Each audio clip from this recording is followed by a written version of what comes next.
George, Uh, comrade. what a nuisance. And my hemoglobin keeps dumping, so they give me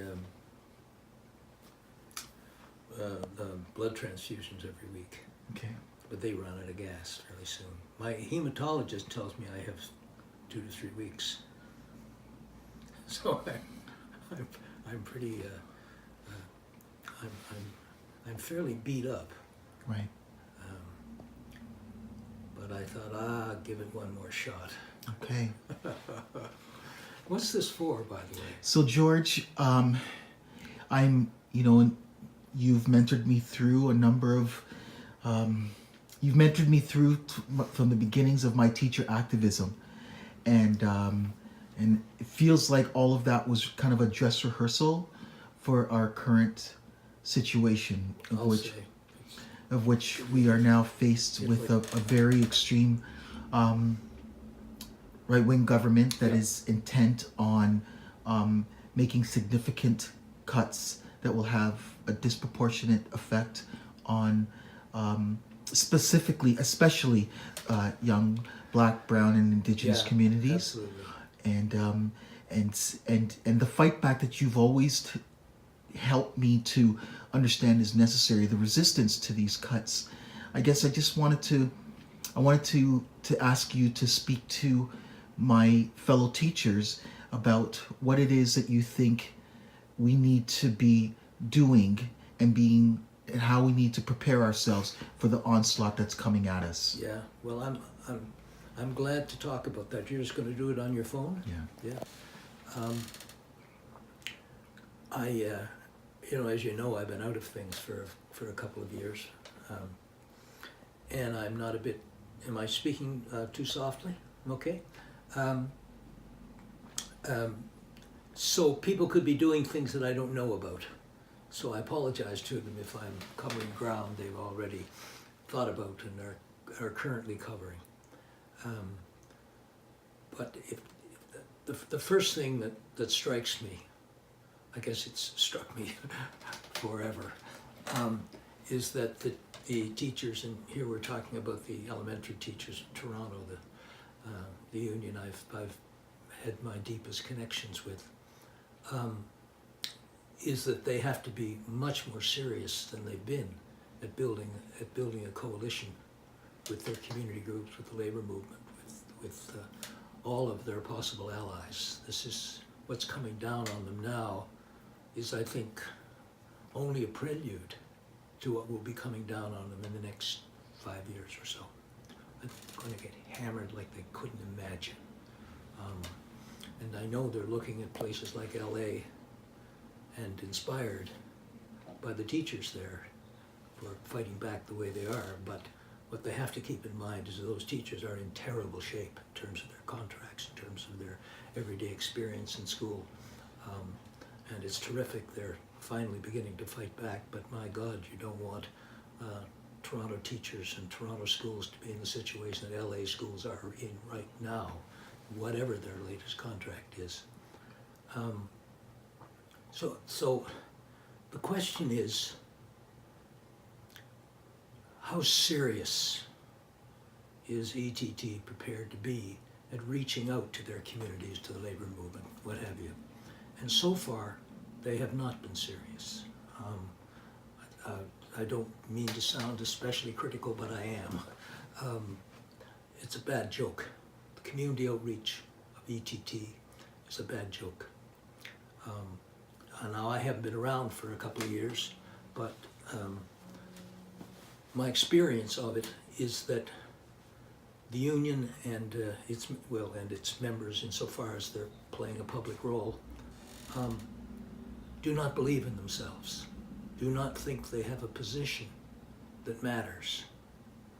Now, I've spent a lot of time with teachers in classrooms for 30 years, and I've always been thoroughly impressed with how smart and caring the vast majority of Toronto's elementary teachers are. I've taught them for years, and they've taught me as much, certainly, as I've ever taught them. But when it comes to just reaching out to communities, somehow or other the union doesn't imagine it knows anything, doesn't imagine its membership knows anything. My experience of it is they know a lot. They know absolutely a million things of what's wrong with our schools and what could be changed. It has to be talked out, it has to be thought through, but very, very bright, caring people. You know, what happens, in my experience at any rate, when you go reaching out to communities, is that you show up at the front of the room with 50 community activists in it and you say, well, we're really not sure what to say here, but we'd like to have your view on how things should happen, how we should make our schools better. I remember the last time I was at a meeting, I forget where it was, must have been 3 or 4 years ago, and I was in the middle of a number of really interesting Rexdale community folks, community activists, and they were all just rolling their eyes, you know. They just had the deepest sense that the teachers couldn't get their act, just simply cannot get their act together. They can't come to a community and say, here's what we think is really important. What do you think?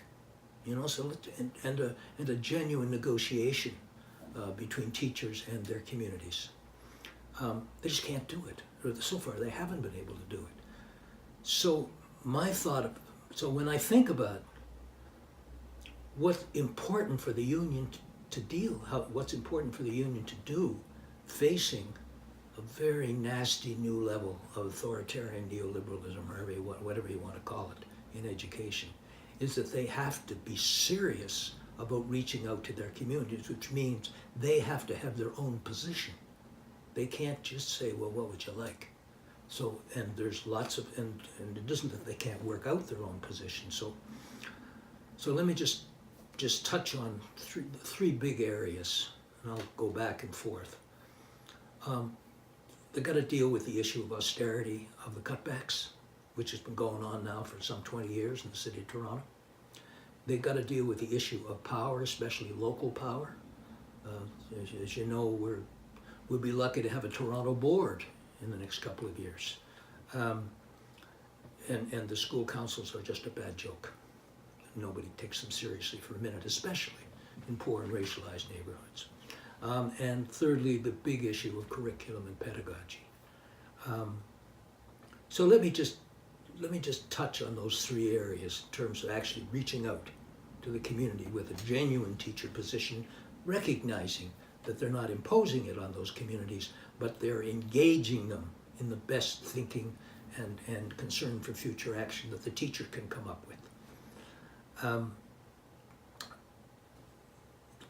terms of the question of austerity, the teachers, and I think this is true locally, it's true provincially, have to come up with a genuine alternative to the financial formula.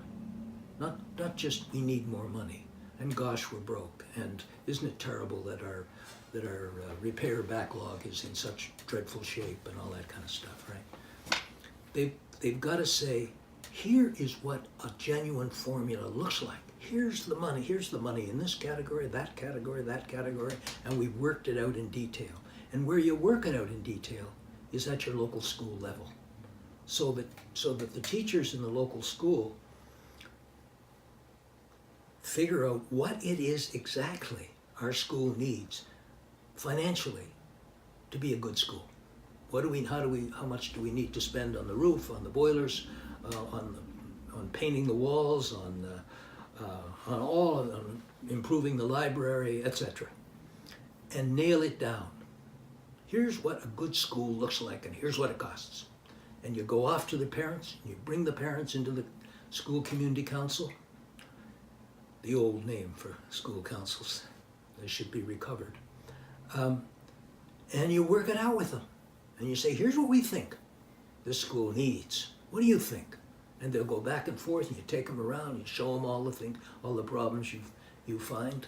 You deal with the issue of class size, all sorts of stuff. And you work out with your parents at each individual school what an alternative financial plan looks like.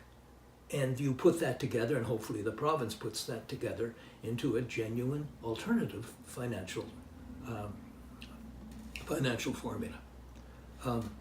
It would also be tremendously valuable for local teachers to nail down this kind of stuff in their own school so that they can go publicly, every one of them, and speak to it, speak to the incredibly destructive austerity that public schooling has faced for, like I say, here in the city, it's at least 20 years.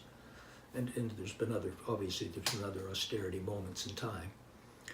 So that'd be the first thing I'd say. The second, and it's implied in the first, is that teachers, and they have to give real leadership here as well as taking leadership in their communities, they have to bring power down into the system and remove it from Queen's Park as much as they possibly can.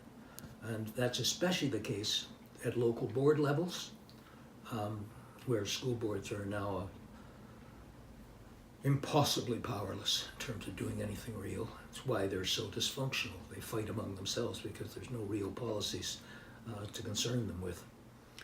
But at any rate, the area that I'm especially concerned with is pulling power down into the school community council, to have teachers reach out to all of their communities and say, show up every third Wednesday night, or however much you want that school council to meet, and we're going to talk about the real issues of this school.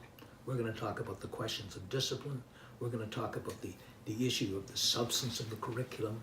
We're going to talk about all that stuff, and we're going to share with you what we think will be a far stronger, better local school. And when you start doing that, and I want to get to this later, you're going to be deal with what amounts to very peaceful civil disobedience. You're going to say to the parents, here's a good way to be running our school. Here's how parents can be involved in issues of discipline. Teachers have to be able to touch kids. Our school community council absolutely agrees with this. Not be brutal or anything like that, but touch them, hug them. I was listening to programs. I gathered, it shocked me. I gathered that there are a whole lot of teachers really frightened of little kids, kicking and whacking them and stuff like that, and somehow or other not allowed to hold them and stop them from being violent. I don't know the extent to which that's true. It wasn't true when I was inside the schools. Teachers were not frightened of little kids. But nevertheless, the whole issue of touch is a big deal, and parents get it. At any rate, it's just one of the things that are discussed in a school community council. The extent to which vast numbers of parent volunteers can be part and parcel of what happens on the schoolyard, what happens in the gym, what happens in the hallways, all that sort of thing. Just being there, keeping things peaceful, not as cops. I'm not suggesting we replace cops with the equivalent in parents. Just regular folks sitting around, being reasonable. I guess the last thing I would say is engaging, is reaching out to the community on the big issues of curriculum and pedagogy. I don't know if it's true anymore, but the teachers I knew and cared for and respected knew, and I say they still know, that the current curriculum structure is unadulterated garbage. Outcomes-based education, standardized testing, the way the streaming system works, all that kind of stuff is utterly useless and enormously destructive of good teaching. Teachers used to know, as our First Nations keep telling us, that kids and adults learn from the inside out. They don't learn from outcomes being imposed on them, especially the empty, mindless outcomes that are so much part of the current government curriculum structure. 500 outcomes per grade level. Now I know that teachers get around. In fact, I know perfectly well there are good teachers all over the place that get around it, but they're nevertheless pressured all the time to pay some attention to not only to the outcomes, but to the standardized test scores they're policed with. Local power has to deal very precisely with that kind of issue. Teachers have to say unequivocally to their parents groups, to their community groups, to their union supporters, we can't live in a structure that insists we impose false outcomes on our children. We have to encourage the rising up of their spirits, of their sense of reality, of their meaning in their lives. That's our job. And we expect them to learn to read and write as that happens. There used to be what was called a whole language movement in this city in the 1970s. Elementary teachers, just extraordinary. Having their own conferences, building incredibly inspiring programs. I know I spent lots and lots of time in people's classrooms, and then of course I also had in my classes at York in the 1970s as they were picking up degrees on the side, and there was use the word, but I'd use it again. They were inspiring. Watching them, it's like watching really fine artists at work, allowing a whole classroom to flow, to be engaged in real work, to be talking powerfully to each other about what it was they're doing and why it was important. It was an extraordinary experience for me. Completely changed my understanding of what was possible in a public system.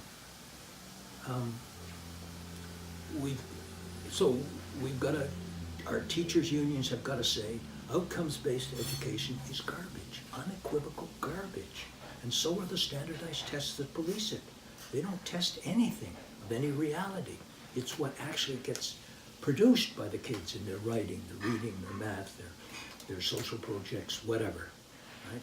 And that can't be tested by these silly standardized tests. It can only be understood by reading the stuff or listening to the kids as they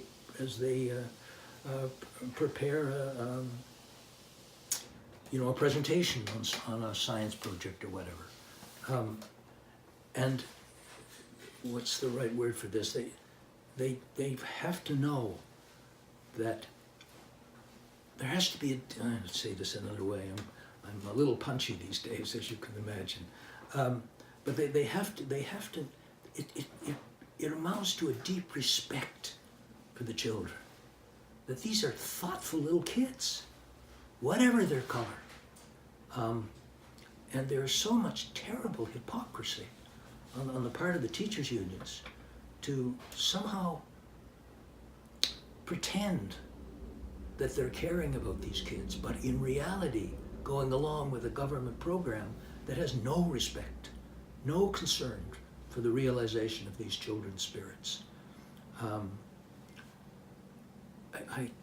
Not long ago, I read, we have this, for me, deeply hypocritical moments in these community meetings with teachers where the teacher running the program spends a few minutes telling us about how we're standing on indigenous land. And it just seems to me the height of hypocrisy, not lifting a finger about what we do in school to indigenous kids. There's a fairly recent report at the Toronto Board of Education, which is really chilling, the extent to which indigenous kids are not only bottom-streamed, but the extent to which they are disconnected from human beings inside the schools, that they have nowhere to turn. This is the Toronto Board report. It's not some heavy-duty left-wing piece of work. Teachers, what am I saying here? Teachers have to recover their strength and integrity as teachers. They have to be able to look their kids in the eye and say, I know, and say finally, I know who you are, kid, and I know what you're telling me is important, and I know what your parents are telling me is important, and we're going to do our level best to respond to that, right? My experience right now, in terms of officially what the teachers do, is that that's not on the agenda. Hopefully hopefully it will become on the agenda again publicly. And I know, as I said earlier, there's lots of very wonderful people who are working below the radar, who are trying their level best to give their kids a substantive education, but every other force in the system is working against them. Okay, I will leave that at that. George, what are the one thing that you would change about our education system if you had a superpower?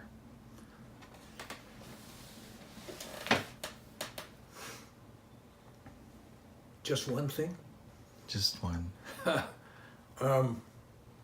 Well, I did talk about dealing with austerity and power, but the one big thing I would change, and our First Nations keeps telling us this all the time, is that I would get rid of outcomes-based education, standardized testing, the profiling on the various ways in which we judge children, the bottom streaming, all of the ways in which we dehumanize kids.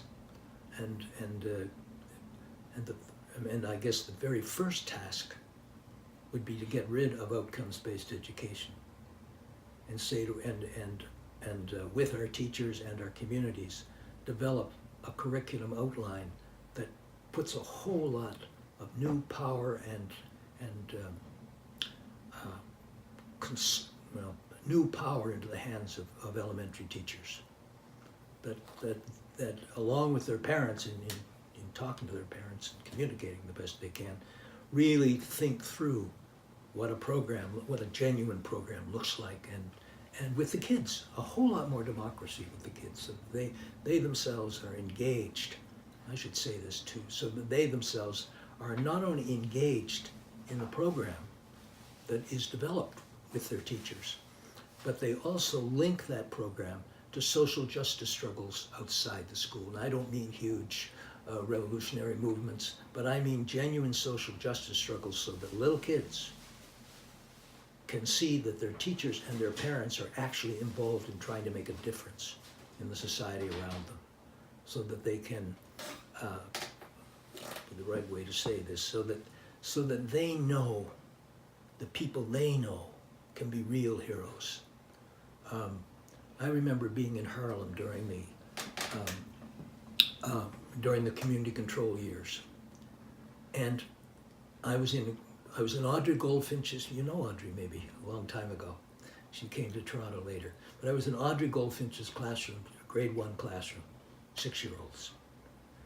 And there was an astonishing level of community activism around that school. And there were pictures of kids, of black heroes, Malcolm X and Martin Luther King, but a whole lot of folks I didn't know. They were just local people. And I thought to myself, I wonder how this really connects to the kids. So I would ask them. I would say, do you know who these people are? And they said to me, oh yeah, that's Sarah so-and-so, or that's Martin Luther King, or whatever. But then they said, and that's the thing that's always stuck with me, they said, I can be like that. I can be like them. I can give community leadership, right? What we're saying to the kids, it seems to me, whether they're black kids or First Nation kids or working class kids generally, is that this is a society that is stacked against you. But what you can do, and it's not a simple matter of climbing up ladders, although for some that's just fine. But what you can do collectively is start to make a real difference in changing the society around you. That there's a real purposeful life, that the society needs you. What kids in our poor racialized schools don't understand is that anybody needs them. It's the vast path to the prison system, or to criminal activity, or to just nothing, because nobody says to them, we need you in this society. We need your smarts, your commitment, your understanding of things, and this is what we do in school. So that's what I would first try and do. Get rid of outcomes-based education and reintroduce, with a whole lot of teacher power, a sense that that the business of education is the realization of the selves, the spirits, the souls of the kids that are in there, in those classrooms. George, your wife, Elaine, was a kindergarten teacher? She was a kindergarten, grade 1, grade 2 teacher. Very often she put those 3 grades together. Does class size matter? Oh, massively. Massively matters. Just in terms of what I was talking to you about. I mean, it's getting to a kid, especially in a poor neighborhood or a racialized neighborhood, in a way that allows the kid to trust you, to tell you the deepest truths, the things that really matter to him. You need a small enough class to pull that off. If you've got 30 kids, and I gather in high school, you've now got, that's just going to be an average. You need to have the kind of psychic space that allows you to genuinely connect to a kid, not not have a standardized test-led curriculum. The folks who pull out the averages, or rather the results of not having what was I going to say? What was in my mind?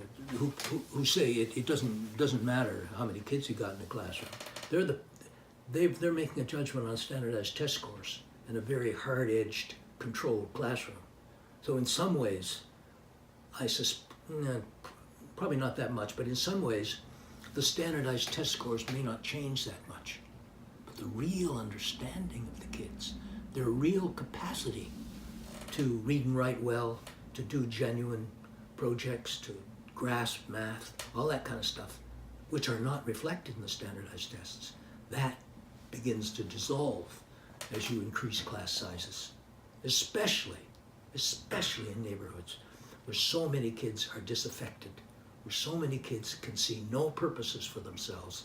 You've got to be able to get up close, look them straight in the eye, and insist that together you really do have purposes that matter.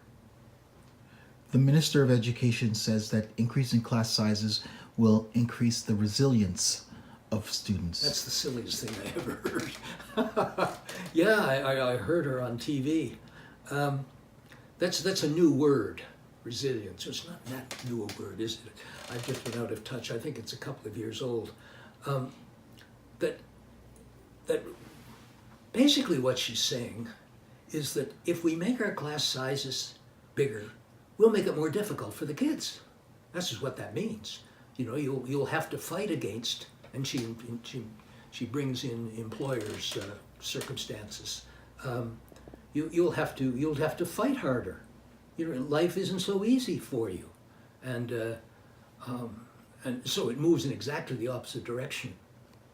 I'm suggesting, right, because it's not resilience against an oppressive regime you care about. It's openness to a caring, loving teacher who has something very important to pass on to you and to share with you in the world. This is a question of loving our kids, not putting them in situations where their lives are harder. They're hard enough right now, as you well know, Nigel.